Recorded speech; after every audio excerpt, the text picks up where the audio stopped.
Alcoholics हाय anonymous का lucky. मार्गदर्शन। आज के दिन शराब के पहले गुट से दूर हूँ। मैं रिवाइवर ग्रुप, जिसकी आज ये मीटिंग है, इसी का मेंबर हूँ। स्पॉन्सर लिया हुआ है। एक के तत्वों पे आधारित जीवन जीने की कोशिश कर रहा हूँ। एक ही सेवाओं में रुचि रखने की कोशिश कर रहा हूँ, और जब जब मौका मिले अपना कर्तव्य निभाने का प्रयत्न करता हूँ। मैंने अश्विन को मैसेज भेजा था, आज सारा दिन साइट के ऊपर बहुत चलना पड़ा और आया, और मैं बोला अभी मीटिंग लगा के सो जाता हूँ। But anyways, God's will. In fact आज का अपना थॉट जो है ना, वो भी बड़ा रेजोनेट करता है इस फीलिंग से, जब भी हम अपनी सच्चाई को स्वीकार नहीं कर पाते। अब सच्चाई को स्वीकार नहीं कर पाना, ये तो मेरा बड़ा पुराना रवैया रहा है। बचपन में मैं खुद अच्छा नहीं लगता था, गोल मटोल, ना बॉडी थी मेरी, ना कुछ। मेरे परिवार में बेवड़े थे तो परिवार अच्छा नहीं लगता था। हमारे पास गाड़ी घोड़ा नहीं था तो साली अपनी इज्जत ही नहीं है। ऐसी अलग अलग तुलनात्मक चीजें मेरे मन में शुरू से ही घर कर गई थी। अपनी और अपने आसपास की परिस्थिति को स्वीकारना ये संभव नहीं था, और हमेशा से बदलने के लिए काम करना, मैं समझता हूँ ये नैसर्गिक भी है किसी हद तक। लेकिन जब शराब मेरे जीवन में आई और उसने ये सच्चाई को चैलेंज किया, चैलेंज इन द सेंस मेरी मन की अवस्था बदलते हुए मेरे में वो उत्साह, हिम्मत और वो जोश जो आमतौर पे मैं समझता था मेरे में नहीं है, वो आने लगा। तो मैंने, ये मेरे को एक जादुई चिराग मिल गया है।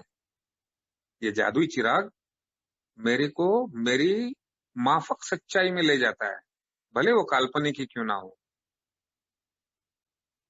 ये बेस के ऊपर जीवन जीते जीते जब जब सच्चाई से परेशान हुआ हूं, तो मैं अपनी कल्पनाओं की दुनिया में चला गया हूं, शराब का ही सहारा लिया। तो जैसे जैसे शराब बढ़ने का कारण भी यही था, तकलीफें बढ़ती जा रही थी। अब भुलाने के लिए बहुत सी चीजें चाहिए थी, भुलाने जैसी बहुत चीजें होती जा रही थी, और जितनी ज्यादा चीजें होती जा रही थी, उतना फ्रीक्वेंटली शराब पी के कन्वर्जन करने की इच्छा भी निर्माण होती जा रही थी, कि किसी तरह से मन को शांत कर दूं, मन धुंधी में चला जाए, मन कोई और विचार कर ले, ताकि ये जो सच्चाई मेरे सामने है, मेरी तबीयत की सच्चाई, मेरे परिवार की सच्चाई, मेरे बिजनेस की सच्चाई, मेरे रिलेशनशिप की सच्चाई, ये मैं देख ही ना पाऊं। क्योंकि दो शराब पीने के बीच में जब उतरी हुई होती थी, तो वो टाइम पे ये सारे विचार आते थे। आईना मुझे मेरी सच्चाई बताता था, लेकिन वो सच्चाई कभी स्वीकार नहीं की मैंने, झुटलाता रहा। झुटलाता नहीं रहा तो उसको कम से कम टेम्पररी बोलता रहा, और टेम्पररी बोलने के लिए मैं कुछ कारण ढूंढ लेता था और किसी पे दोष दे देता था। वास्तुस्थिति कभी स्वीकार नहीं की, और यही वजह है मेरे जैसे शराबियों की, कि कुछ भी स्वीकार न करते हुए, अपने व्यवहार को जायज साबित करते हुए, या औरों पे दोष देते देते हम पी पी के मर जाते हैं। जिंदगी निकल जाती है, गल जाती है जिंदगी, पिघल जाता है परिवार, खात्मा हो जाता है हर चीज का। लेकिन मैं कभी स्वीकार नहीं करता हूं, कभी नहीं। जिंदगी में मैं समझता हूं कि पहली सच्चाई मैंने स्वीकार की होगी, और वो थी कि मैं हार गया। मुझे वो भाटिया जनरल हॉस्पिटल का दिन याद आता है, जब मुझे मैसेज देके निकी चला गया और बोल के गया कि लकी, तुम सोचो कि तुम बनना क्या चाहते थे, क्या हो गया। और वो जो भी 2-4 घंटों में मैंने अपने जीवन देखा, अकेला बैठा हुआ था, डिटॉक्स हो चुका था, कोई पास में नहीं था। और उस रात को मैं टूटा और पहली बार मैंने अपने बारे की सच्चाई को स्वीकार किया। और दोस्तों देखो ना, ये सच्चाई, एक सच्चाई को स्वीकार किया मैंने और उसके बाद अगले दिन जो एक ही मीटिंग की और उस सच्चाई के स्वीकार का जो सपोर्ट मिल गया कि जब 100 लोग बोलने लगे लकी तू अकेला नहीं है, हम तेरे साथ हैं, हम सब हारे हुए हैं यार, चल एक एक दिन करके चलते हैं। और फिर ये 100 के 1000 और 10,000 कभी हो गए पता ही नहीं चला। एक सच्चाई ने मेरे जीवन की सबसे बड़ी समस्या को, आज 25 साल पूरे हो गए, मैं दूर हूं, मैं सोबर हूं, अब कारवां आगे बढ़ता है। जब जब हम अपनी वास्तविकता को स्वीकार नहीं करते हैं, हम हमेशा तकलीफ में आते हैं और कारण मीमांसा ढूंढते हैं, मायूस होते हैं, नाराज होते हैं। और ये जिंदगी में बार बार होता है, जिंदगी में बार बार होता है। मुझे याद है मेरे पहले बर्थडे को पूषण आया था, पूषण उन्मेष, सारा प्रोग्राम वोग्राम हो गया और बाद में पूषण मेरे को बोलता है नाउ द रियल सोब्राइटी स्टार्ट्स। तो मैंने देखा, मैंने बोला यार तभी तक इतनी जान पहचान नहीं हुई थी। और मैंने बोला भाई ये तो, मेरे को तो 1 साल पूरा हो गया। और तभी रियलाइज हुआ कि शराब के मामले की सच्चाई स्वीकार कर लेना और बाकी सब कुछ अपने आप ठीक हो जाएगा इस बात की अपेक्षा रखना, ये मेरे जीवन की अस्त व्यस्तता है। रियलिस्टिक ह्यूमिलिटी की बात करता है पहले, एक सच्ची नम्रता जो कि काम आ सके और इसके बिना किसी भी प्रकार का आगे चलना जीवन में संभव ही नहीं हो सकता है, लिखता है। जब जब हम जीवन में अस्वस्थ होंगे, तकलीफ में आएंगे, तब तब हमको आंखें खोल करके अपने आसपास की सच्चाई को, वातावरण को, व्यक्तियों को स्वीकारना ही पड़ेगा जैसे है वैसे। बाद में वो अपने परिवार में अपनी बीवी के साथ में रिलेशन हो, अपनी बिजनेस की परिस्थिति हो, नौकरी धंधे की परिस्थिति हो, फाइनेंशियल सिचुएशन हो, एनीथिंग, फिजिकल सिचुएशन हो, हेल्थ की सिचुएशन हो, कुछ भी हो। अब ऐसे में होता क्या है, कई बार हम जब ये रियलाइज करते हैं ना, बार बार अपनी सच्चाई देखते हैं, तो इसमें से दो काम हो सकते हैं। एक, या तो मैं बार बार सच्चाई देख के उदासीन हो जाता हूं, इनडिफरेंट हो जाता हूं, अपैथी आ जाती है मेरे अंदर कि मैं कोई इमोशन ही नहीं बताता हूं और ये सोच लेता हूं कि ये मेरी बदकिस्मती ही है और अपने आप को कोसने लग पड़ता हूं सच्चाई जानने के बाद। और दूसरा तरीका है कि हम इसको डिफीटिज्म में न जाते हुए, पराभावी मनस्थिति में न जाते हुए, सच्चाई जानने के बाद में अगर हम इस कार्यक्रम के आचरण की तैयारी करें तो ये एक हमारे जीवन के फाउंडेशन की तरफ काम करता है। और क्या देता है पता है, ये भावनिक स्वास्थ्य को जन्म देता है। यानी कि भावनिक स्वास्थ्य, भावनिक रूप से स्वस्थ होने की क्रिया का शुरुआत का पहला टप्पा है अपनी परिस्थितियों को, अपने आप को, अपने आसपास के व्यक्तियों को जैसे है वैसे स्वीकार करना। बिल लिखता है कि जब कभी वो जीवन में समस्याओं से ग्रस्त हुआ, इसे क्यों, मैंने ऐसा क्यों कर दिया, लोगों ने ऐसा क्यों कर दिया, ये क्यों हो रहा है मेरे साथ में, ऐसी अवस्था में जब भी मन जाता है तो आंखें खोल करके सोचना पड़ेगा। सोच के जो सच है वो स्वीकार करना पड़ेगा, और ये सच स्वीकार करने से ही छुटकारा मिलता है। और छुटकारे का जो देन है वो है मेरी भावनिक स्वास्थ्य में सुधार।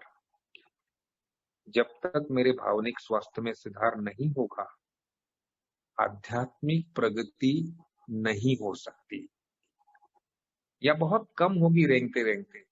हम जानते हैं कि भावनिक प्रगति और आध्यात्मिक प्रगति में फर्क है। भावनिक प्रगति मैं मेरे आसपास और जो टेंजिबल है, जो समझ में आने वाली चीजें, जो मेरे काबू वाली चीजें हैं, उनके लिए करता हूं। लेकिन आध्यात्मिक प्रगति वो मेरे से बाहर का विषय है, जहां पे मैं और लोगों का काम आने की, मदद करने की ऑल्ट्रुइस्टिक एटीट्यूड्स लेते हुए और भविष्य की चिंता न करते हुए एक ऐसी ताकत का विश्वास और उसको समझने में मन को इन्वॉल्व करता हूं, अपने जैसे और लोगों से जिन्होंने इस प्रकार के कदम उठाए हैं। फॉर एग्जाम्पल ए में जो ओल्ड टाइमर्स हैं, बाहर निकलते हुए जो ऐसे व्यक्ति है जो इस मार्ग पे आगे चल रहे हैं, उनसे प्रेरणा लेते हुए मैं अपनी आप को अलग रखते हुए उस ऊपर वाले की मेरे लिए क्या इच्छा है देखने की कोशिश करता हूं। अब मेरे जीवन में आने वाली सारी क्राइसिस भावनिक है। क्यों पता? क्योंकि हमारी बीमारी का नेचर भावनिक है। कार्ल यूंग बोलता था कि ये इमोशनल मैलेडी है, भावनिक बीमारी है, ये भावनाओं को लगी हुई बीमारी है। मेरे इमोशंस अस्त व्यस्त हो गए। किसको किस प्रकार के इमोशन से देखना है और कौन सा इमोशन कहाँ इस्तेमाल करना है, नहीं समझ में आता है। और अगर ऐसे ही हम चलते जाएं तो पागलपन किसको बोलते हैं, न्यूरोटिक्स किसको बोलते हैं? जो लोग भावनाओं का इस्तेमाल ही नहीं कर पाते। कहीं पे अचानक से हंसने लग पड़ेंगे, बिना कारण खुश हो जाएंगे, और कहीं पे रोने लग पड़ेंगे कुछ नहीं हुआ तो भी। ये हंसने और रोने की जो भावना है वो अंदर से आती है ना, और उसके लिए कारण लगता है। लेकिन जो बिना कारण ये करने लगे उसको पागल बोलते हैं।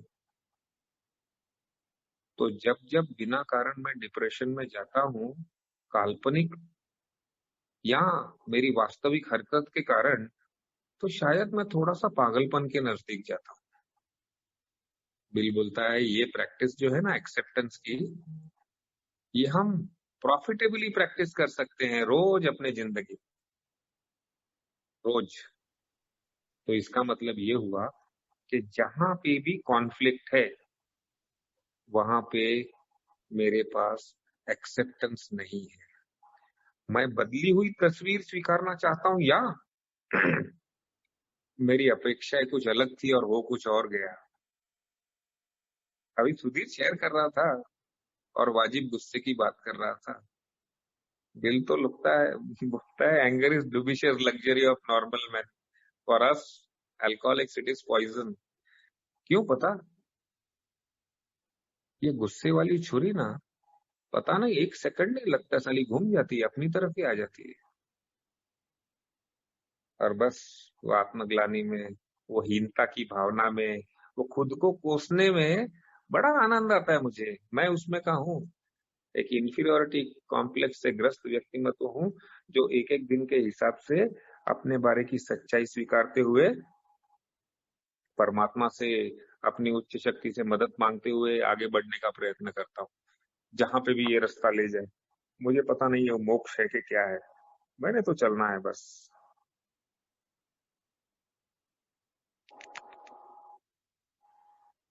जीवन में समस्याएं आती ही रहेंगी, ऑलवेज। लेकिन ये समस्या हम किस चीज को बोलते हैं ये हमको समझना भी तो पड़ेगा। सबसे बड़ी समस्या है भूख से मरना। भूख प्यास जो कि शरीर को जिंदा रखने के लिए लगती है, वो सबसे बड़ी समस्या मानी गई। तो बोलते हैं ना, कोई कुछ भी हो जाए यार, कोई भूखा ना मरे। कोई भूखा मर गया तो समझ लो कि हम सारे इंसान फेल ही हो गए। मैं जानता हूं कि मैं भूखा प्यासा मरूंगा, ऐसा मुझे कभी भी सच नहीं था। It was never true. तो फिर क्या था? फिर बात आ जाती है मेरी अपेक्षाओं की, मेरी डिजायर्स की। जो मूलभूत जरूरतें हैं वो तो पूरी हो रही है। हवा मिल रही है, ऑक्सीजन मिल रही है, पानी मिल रहा है, खाना मिल रहा है, कहीं ना कहीं तो सर छुपाने को जगह है, सब कुछ है। तो फिर समस्या क्या? समस्या सेकंड लेवल की आ जाती है कि अब मैं चाहता हूं कि ऐसा ऐसा हो, औरों से भी और अपने आप से भी। बात सिर्फ औरों के ऊपर इच्छा रखने की नहीं है, खुद से भी इच्छाएं रखने की बात है। और बिल लिखता है कि हम भावनिक रूप से अस्वस्थ होने के कारण हम सामान्य इच्छाओं से तृप्त नहीं होते हैं, और थोड़ा और की बीमारी और की तो लगी हुई है हमको। और फिर हम खुद से भी गैर वाजिबी अपेक्षाएं रख लेते हैं। अच्छा ठीक है, कभी वाजिब अपेक्षा भी रख ली तो आदमी से गलती होती है भाई। लेकिन फिर मैं खुद पे इतना कठोर हो जाता हूँ ना कि खुद को भी माफ नहीं करता। और जब खुद को माफ नहीं करता हूं तो कौन सी मेरी भावनिक स्वस्थता है जो मुझे आध्यात्मिक मार्ग पे ले जाएगी? मेरा तो रास्ता ही बंद हो गया यार। मैं तो बिना शराब पिए, मैं तो ड्राई ड्रंक स्टेज में घूम रहा हूँ। बस सिर्फ शराब पीने की ही देर है बस। बिना शराब पिए भी मैं वो सारी चीजें कर सकता हूँ खुद के साथ और औरों के साथ जो मैं शराब पी के करता था। क्यों? क्योंकि शराब पीना तो मेरे डीप रूटेड कैरेक्टर डिफेक्ट्स का एक मैनिफेस्टेशन था, एक प्रकटीकरण था। लोचा तो अंदर था, और वो लोचा है भावनिक। एडजस्ट नहीं हो पाया, सच्चाई स्वीकार नहीं थी। लोगों को बदलना चाहा, खुद को बदलना चाहा, लेकिन खुद को कैसे बदलना चाहा? शरीर कमजोर लगता तो जिम जाके मेहनत नहीं किया 2 साल। अस्थिर है भावनिक रूप से। 3 पैग मारेगा तो दारा सिंह की जैसी आवाज निकालेगा साला। अच्छा लगा, बोला कौन मेहनत करता है, ये कर लेंगे। एक जगह से ऐसा सक्सेस मिला तो सेक्स के लिए भी वैसा ही हो गया, दोस्तों के लिए भी वैसा ही हो गया। भाई कौन किसका बर्थडे बर्थडे याद रखता है? जाओ आओ घरों में साले रिलेशन बनाओ, चल ना पार्टी पे मिलते, टेबल पे मिले, वो अपना दोस्त, पीने वाले दोस्त। दुनिया अपनी इच्छाओं के अनुसार हमने छोटी कर ली। इसका मतलब ये हुआ कि मैंने अपनी ही एक दुनिया बना ली। सोब्राइटी में वो दुनिया तो है नहीं अभी। मेरे पास्ट की सच्चाइयां स्वीकारनी पड़ेंगी। यस, नहीं भाग सकता मैं उस सच्चाई से। और स्वीकारते वक्त दिल जैसे कहता है ना, ये समझ के अगर हम स्वीकारें कि इस स्वीकारने से मैं भावनिक रूप से स्वस्थ होऊंगा और मैं आध्यात्मिक प्रगति कर सकूंगा। मैं अगर उससे जूझता रहूंगा, ये सवाल पूछता रहूंगा कि ऐसा क्यों किया मैंने, या ऐसा क्यों हुआ, तो मैं इंतजार नहीं कर रहा हूं ये पूरे प्रोग्राम का आचरण लाते लाते कि जब मुझे समझ में आ जाएगा, जब मैं पहुंचूंगा उस 8वें 9वें कदम की तरफ, जब लूंगा इन्वेंट्री और जब देखूंगा अपना स्वभाव बचपन से कैसे ढला, कौन से अनुभवों ने उसको कैसे बनाया, क्या क्या चीजें अच्छी लगती गई, और कैसे मैं उनके पीछे और के लिए बाकी चीजों को छोड़ते हुए अपनी इंद्रियों के आनंद में डूबता गया।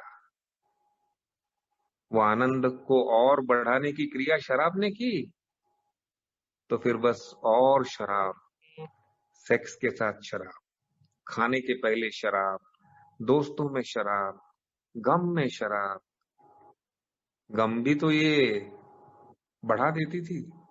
और फिर वो भावनाएं मेरी बढ़ते बढ़ते हाइटन होते होते इतनी सैर बहर हो गई कि रिकवरी तो आ गई, लेकिन साली भावनाएं तो अभी भी उछल रही है। विनायक मेरा इनिशियल स्पॉन्सर बोलता था, लकी हम अधिकतर डर के कारण शराब से दूर रहते हैं, जो कि कुछ समय के लिए अच्छी बात है, लेकिन कुछ दिनों के बाद वो डर चला जाता है और ए का प्रोग्राम तुमको डर से लेकर के खुशी खुशी शराब से दूर रहने के कन्वर्जन में मदद करता है। कुछ डायमेंशंस में ये कन्वर्जन आसान है, कुछ डायमेंशंस में डिफिकल्ट है। वहां पे पेन होता है, स्ट्रगल होती है, लेकिन बिल बोलता है ना, pain is touchstone for progress. मेरा एक दोस्त टूटा शेयर करते करते, मैं समझ सकता हूँ। मैं भी शुरुआती सालों में कई बार टूटा था। ऐसे लगता था कि जैसे सोब्राइटी तो मिल गई, लेकिन फिर इतनी अड़चने क्यों। कई बार ऐसे लगता था कि मैंने ये निर्णय क्यों ले लिया, मैं सोब्राइटी में बैंकरप्ट हुआ हूं। लेकिन एक मैं बात बता दूं, अगर टूटना है ना दोस्त, तो एक ही मीटिंग रूम, मेरे दोस्तों के आगोश में। क्यों, मैं जानता हूं ये अध्यात्म का शिशु वर्ग है, और यहाँ पे स्वीकार की हुई सच्चाई मुझे वो भावनिक स्थिरता देगी, देगी वो भावनिक स्थिरता। और इसका सबूत है ये सैकड़ों लोग जो आज साथ में जुड़े हुए हैं। क्या हम अब भावनिक अस्थिर होते तो आज जो हम जीवन जी रहे जी पाते क्या? नहीं जी पाते, हम नहीं जी पाते, बिल्कुल नहीं जी पाते। हम सब में वो स्वस्थता आई है कि अपने अच्छे बुरे का भेद जान सकते हैं, अपने आप की मदद कर रहे हैं, और इसके साथ साथ बाकियों की भी मदद कर रहे हैं। ये जादू सिर्फ सच्चाई स्वीकार करने से ही आगे बढ़ता है। भूषण 2 दिन पहले शेयर कर रहा था और वो बोल रहा था, सोबराइटी की कोई टेक्निक नहीं है यार। तो ऐसा समझे ना कि मैं टेक्निक सीख लूं कि किस प्रकार से सोबर रहा जा सकता है। There is no technique. In fact जो मुझे टेक्निक्स आती थी ना, उनको भूलना पड़ेगा मेरे को। सच्चाई को ट्विस्ट करके बताने का और खुद को समझाने का क्रिया मेरे पास हमेशा से तैयार रहती थी। 100 बार बोल के देखो ना खुद से झूठ, 10 बार बोलो यार, 11वीं बार तुमको झूठ ही सच लगेगा। यू कीप ऑन रिपीटिंग, मैंने ऐसा नहीं किया, मैंने ऐसा नहीं किया, मैंने ऐसा नहीं किया। मन वैसे प्रोग्राम हो जाता है। और साले अपने तो बीमार और अस्थिर मन है। हमें उस आध्यात्मिक ताकत की जरूरत है, बिल्कुल है। अपने आप से हम लाचार इंसान हैं, हम कमजोर इंसान हैं। कमजोरी स्वीकार करने के बाद अगर मैं उस ताकत से याचना न करूं, तो 10 बार मैं कमजोर खुद को बोलते बोलते बोलते बोलते खुद से नफरत करने लग पड़ूंगा, फिर उदासीन हो जाऊंगा, फिर अपनी किस्मत को कोसने लगूंगा और प्रयत्न भी बंद कर दूंगा। छोड़ यार। लेकिन सच्चाई स्वीकार करने के बाद मैं अगर उच्च शक्ति से याचना करता हूं और अपने जैसे समविचारी दोस्तों के बीच में रहते हुए अपने आप के ऊपर निगरानी निरीक्षण करते हुए रोज की सच्चाई एक्सेप्ट करता हूँ, बयां करता हूँ, तो साला ये भावनिक स्थिरता का जन्म हो जाता है। बात एक ही है, लेकिन ये दोनों तरफ जा सकती है। और डिप्रेशन में डाल सकती है, या मुझे स्थिरता दे सकती है। और जब स्थिरता आती है तो फिर मेरा दायरा बड़ा होने लग पड़ता है। फिर वो समस्याएं छोटी लगने लग पड़ती है, क्योंकि जीवन बड़ा लगता है यार। बहुत कुछ अलग करने जैसा है, बहुत कुछ किया जा सकता है। और ये आशा का निर्माण, एक्सपीरियंस स्ट्रेंथ एंड होप। अनुभव हमारे कितने भी गड़बड़ हो, लेकिन अंत में तो आशा ही काम में आएगी। Hope, hope is where it all begins. हमारी सारी आध्यात्मिक प्रगति, हमारे जीवन का सुकून, शांति, सेरेनिटी सब उस आशा से ही निर्माण होती है। क्यों? क्योंकि आज शायद सच्चाई भयानक है, आज शायद सच्चाई कठिन है, तकलीफ में है, शायद सोब्राइटी नहीं है, शायद आई हुई सोब्राइटी चली गई है, शायद घर में बड़ा बवाल कर दिया है, शायद कुछ फाइनेंशियल ब्लंडर कर लिया है। क्या चीज निकालेगी इसमें से हमें? It is hope. और वो आशा तब तक नहीं आती जब तक मैं सच्चाई का स्वीकार नहीं करूं। Thank you so much for giving me this sharing. Thank you.